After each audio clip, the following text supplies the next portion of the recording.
Hai manusia malam, selamat datang di Malam-Malam Stories, channel yang menyajikan cerita-cerita horor yang beredar di internet dalam bentuk mini drama.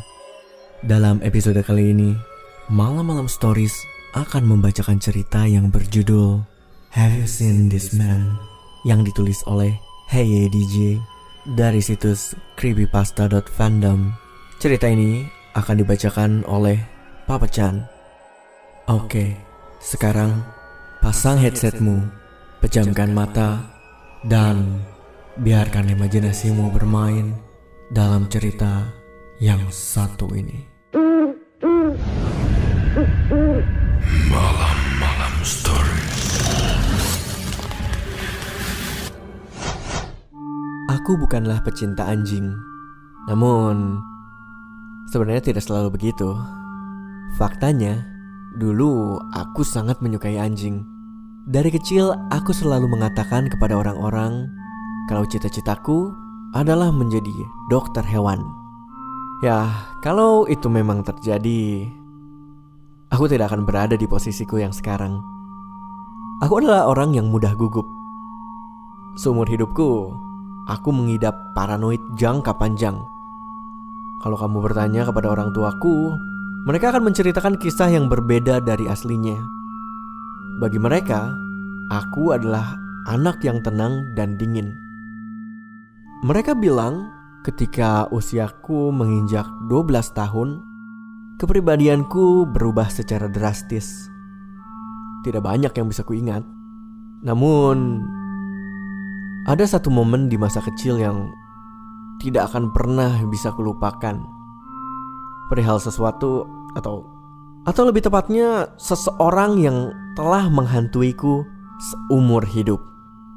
Semua itu terjadi pada 1 Januari 1994. Kamu masih ingat tadi aku mengatakan kalau aku tidak menyukai anjing? Ya, itu ada alasannya. Seperti yang kukatakan tadi, aku mengatakan kepada orang tuaku kalau aku ingin menjadi dokter hewan. Dan mereka mendukungku. Mereka ingin aku menjadi anak yang sukses. Dan aku begitu yakin kalau mereka memang peduli padaku.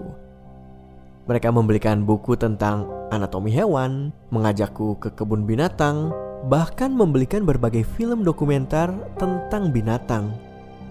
Mereka mencoba yang terbaik untuk mendukung mimpiku itu. Berharap suatu saat nanti aku bisa menjadi orang yang bisa mereka banggakan. Aku berulang tahun di bulan November. Saat itu aku sudah memasuki usia 12 tahun. Mereka tidak pernah mengizinkanku untuk merawat binatang peliharaan sendiri. Dan alasannya ya karena aku belum cukup umur dan belum bisa bertanggung jawab dalam merawat hewan peliharaan.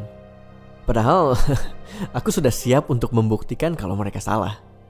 Dan tahun ini umurku sudah 12 tahun. Aku sudah selesai membaca semua buku binatang itu dan aku sudah benar-benar siap. Aku bilang lagi kepada mereka kalau aku menginginkan seekor binatang di tahun ini. Dan reaksi mereka kali ini berbeda. Ayahku hanya mengatakan, mungkin. Dan saat itu juga, aku mengetahui kado apa yang akan kudapatkan untuk ulang tahunku tahun ini. Tidak heran saat aku terbangun di hari ulang tahunku, aku melihat seekor anak anjing kecil yang sedang menjilati wajahku. Aku sangat senang. Orang tuaku berdiri di depan pintu kamarku sambil tersenyum hangat. Mereka mengucapkan selamat ulang tahun dan memberiku nasihat kalau cara merawat anjing harus sama seperti memperlakukan makhluk hidup lainnya. Mereka memberiku makanan anjing, mangkuk, dan sebuah tali. Dan itu adalah momen paling bahagia yang pernah kualami. Dan anjing itu adalah sahabatku. Setiap waktu yang kuhabiskan bersama anjing itu luar biasa. Aku adalah anak tunggal, dan karena homeschooling, aku jadi kurang terbiasa untuk berinteraksi dengan orang-orang seusiaku. Ya, bukan karena aku bermasalah dengan berteman. Anjingku yang kuberi nama Theo terus menjalin ikatan denganku selama 1 bulan ini. Kami membangun hubungan seperti anak-anak lain dengan anjingnya. Kami berjalan-jalan dan bermain bersama. Aku memandikannya, memberinya makan, dan berusaha merawatnya sebaik mungkin, seperti yang telah dilakukan orang tuaku padaku. Orang tuaku terkesan padaku. Pendapat mereka tentangku mulai berubah.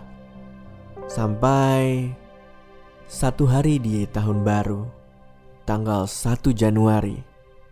Yah, itu merupakan awal tahun yang baru dan awal yang baru bagiku. Aku bangun sekitar pukul 10 pagi. Ya, bisa dibilang sudah kesiangan. Sebelumnya, aku pasti sudah tidur saat menjelang tahun baru. Tapi tahun ini, aku berhasil begadang dan itu membuat perasaanku sangat buruk. Di dapur, ibu sudah menyediakan sarapan yang lezat. Masakan ibuku adalah yang terbaik. Ketika aku duduk di meja ruang makan untuk sarapan, Theo menyambutku dari bawah meja dan duduk di kakiku.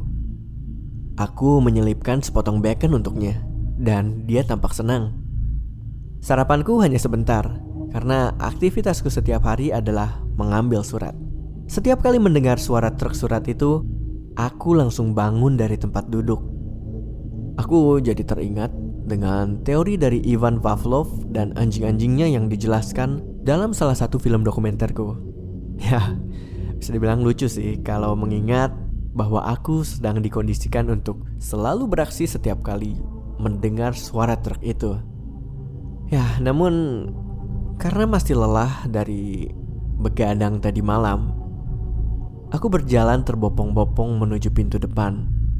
Aku tidak terlalu fokus. Begitu aku membuka pintu, Theo berlari dengan kencang. Aku tidak bisa memproses apa yang baru saja terjadi. Dia belum pernah melakukan itu sebelumnya. Aku mencoba untuk mengumpulkan nyawaku dan memutuskan untuk mengejarnya. Aku mengambil jaketku dari rak mantel dan berlari keluar. Dan begitu aku menginjakan kaki di teras, aku terdiam membeku. Theo belum pergi jauh. Dia bahkan belum meninggalkan halaman depan. Pintu keluar halaman tertutupi oleh seorang pria. Dan ini pertama kalinya aku melihat dia.